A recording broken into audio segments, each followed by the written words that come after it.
Every time I go to Starbucks, I am always amazed by how the baristas handle serving you.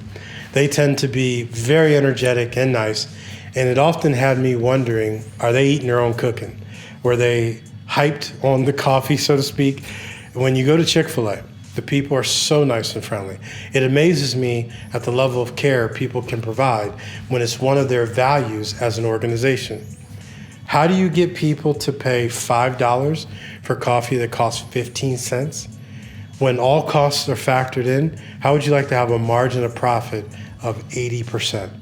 Well, I'm going to reveal the strategy straight from the playbook of high performance organizations. There is a saying, no good thing cheap and no cheap thing good. In today's culture, a smiling face, a soothing voice has been replaced with an informal email or a chat bot or a person who looks at you as if you are interfering with their day, even though they're at work. One of the biggest problems that every business and ministry inevitably faces is that you grow and expand, you will have to rely on people to help you. There's an African proverb that says, if you want to go fast, go alone. But if you want to go far, go together. If you can accomplish your dream by yourself or without people, then I assure you, you do not have a God-sized dream. If your vision or dream is not intimidating to you, then it is likely insulting to God. As our organizations grow and expand, it is often a challenge to find people who will represent us correctly. I am reminded of a story that was told by my mentor a few years back. He said he told one of his kids to go get their sister and tell them to come downstairs. The sibling ran upstairs and with all the sternness and ebullience and frustration that he could muster, barked out, "Dad wants you downstairs right now and you're in trouble." See, the issue was that wasn't the case. And his child was misrepresenting him as a parent. See, we have to be careful because oftentimes we can hire people who can at times misrepresent us. There are a myriad of reasons. They don't have radical ownership, so it doesn't matter to them. Or maybe they have your hands.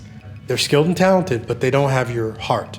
See, while I do not believe that the customer is always right, I do believe that you are to always be respectful.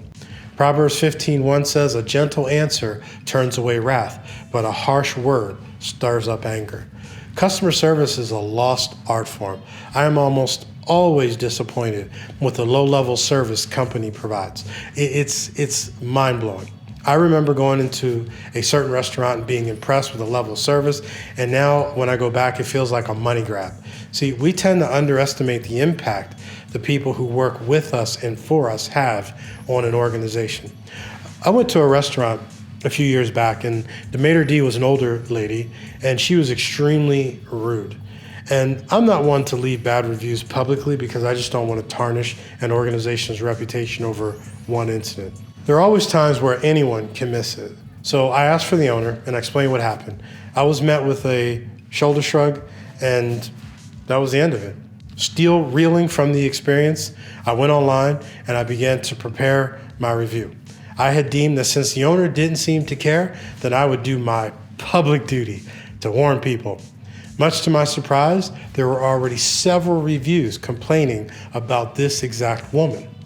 I was shocked as to why this would be allowed to continue until I read that it was his mother. Nepotism at its finest.